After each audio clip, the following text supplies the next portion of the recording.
If you're trying to set up a small space to shoot your YouTube videos, I feel your pain. And today I'm going to show you what I'm doing, and hopefully it'll give you some ideas for your own YouTube studio setup. My aim with my YouTube studio was to have it be as easy as possible to set up and start shooting. I just want to know that everything's in the right place, so when I've got my video idea ready, there's less things to worry about. I can just hit record and get on with it. The space I'm playing with is 10 feet by 11 feet, but this room also doubles up as a spare room / snoring room. So I have a queen size bed here that I have to share the space with. Not a lot of space, and this was one of my big challenges when I was getting started working out, what am I going to do? Where am I going to shoot? How am I going to do this? So the choices I've made for my studio are all about keeping things as compact and hassle-free as possible. The first thing and the most recent investment I've made into my YouTube studio is my beautiful desky desk. I used to do all of my work at a literal child's desk. So this here, this is what we're working with. A child's desk. A desk that's good, really good size for a child. So this is quite an upgrade for me and really makes me feel like a grown-up. To give us access to the bed, I wanted to have something that's on wheels so that once I'm finished shooting, I can just easily push this all up against the wall. To really make the most of this space, when I was looking for a desk, I wanted something that was on like 2 legs rather than like a 4-legger. You know, the desk is maybe 3 feet deep. So rather than having that take up 3 feet of space, I can actually push like a good foot of this desk underneath the bed, which gives me an extra foot of room back here for activities. I also really wanted to have the versatility of having a sit-stand desk for, you know, the sake of my spine. It's not very good for you to be sitting all day. I care a lot about my spine and not having to be in pain all of the time. So yeah, a sit-stand desk really ticked that box for me. I think there's also a really nice energy that standing can give you when you're filming. It's different. It's different to sitting, I think. Does this feel different? I'm standing. This is the first video I've done when I'm standing. And I don't know, I feel different. Does it look different? This desk actually goes up to 125 centimeters tall, which is far taller than I will ever need it to be. But it does give me the option to do really weird things, like sit underneath the desk.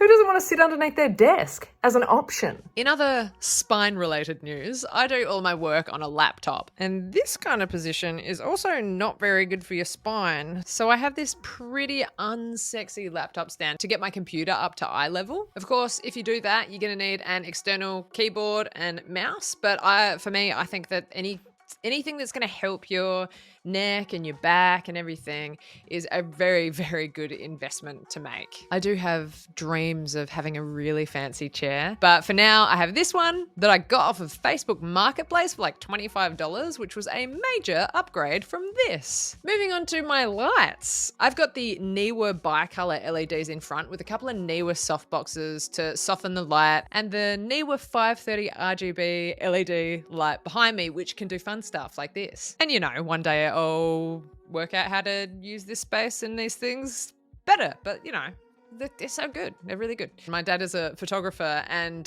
I have no idea. Like, he's so wonderful. He's so good at helping me get stuff set up. So my thing that I like to do is just get my dad to set everything. This is not particularly helpful for anyone watching, but there's so many YouTube videos about this. But I got dad to set these up for me, so everything's in the right place. And my job is to just never touch them. And because of the setup I have, I actually don't have to, because holding the lights up is my Neewer desktop light stands. I have 3 of these little beauties, 2 for the lights and 1 for the camera, which I will get to in just a moment. If you've only got a small amount of space you're working with, I cannot recommend these desktop stands more highly. They are super sturdy, they're versatile, you can use them for lights, cameras, whatever. You can set them up at whatever height you want, but the beautiful thing about having them clamped onto your desk, if you're in the habit of moving your desk around, or, you know, this one, you know, we do this. I got a sit-stand desk so I can do this.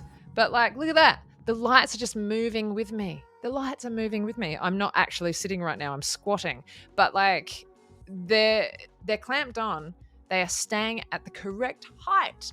And for me, anything that takes the hassle out and makes it easier for me to just come in and hit record, like, the better. It's bloody beautiful. The time saving here and the stress saving for those of you who are like me and not super like lighting savvy, they're so good. And like, if I had to have tripods with lights over here and over here, like on the bed and on the armchair, like it's just not practical. So having them clamped onto the desk, it's amazing. It's such an amazing space saver. Next up is my beautiful Sony ZV-E10, which I love. I just use the kit lens, and I am sure I am not using this camera to the best of its capabilities. But the reason I decided to go with the Sony ZV-E10 is because of the interchangeable lens, so that if I ever decide that I want to learn how to do more things or do cleverer things with it, you know,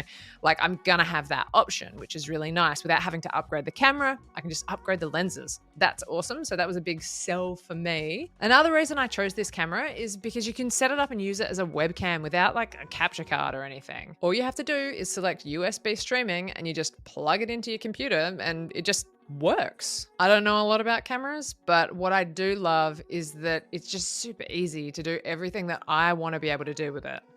I do a lot of live streaming through StreamYard, and I'm recording this through StreamYard because it just makes the whole process for me a lot easier. And I don't know if you've noticed, but I like things to just be easy. And having a reliable camera that you can just plug in, go, it just makes things easy. I just want stuff to be easy. Which brings me to my next easy thing. I went through a few different microphones before I landed on the one that I'm using now. I was just endlessly frustrated with the unpredictable quality of the audio that seemed to be produced by the lav mic that I started out with, and then I had another little microphone that plugged into the camera that I also feel like was a little bit of a waste of my precious life energy. I just want things that you just plug in and they just work, and you don't have to be like a tech genius or I don't know, no special little tricks to make it sound good. Like, it just plugs in and it just works every time. I did this interview with Terence Fisher last year, and you know, my audio quality was it was okay, it was fine, but when I watched it back, the quality of his audio was like just so smooth and beautiful, and the quality of my audio, which when I wasn't with him, I was like, it's fine, it's passable, whatever. But when I was up against that beautiful quality, I sounded like a little gremlin. So I asked Terence what microphone he recommended, and that is what led me to this little beauty right here, the Shure MV7X podcast microphone. It plugs into a Focusrite Scarlett Solo USB audio interface, which is just a fancy way of saying the thing that makes the sound go from my mouth to the microphone into the computer. It's simple, it's easy, works every time. Bloody beautiful. So there's one thing I do know for sure, is that it can be really easy to overthink all of this stuff, and you actually don't need any of it. The quality of the information you're providing in your videos is just as important, if not more, than having the perfect setup. If you got a smartphone, you actually do have everything that you need. Right now, this shot is being lit by the sun.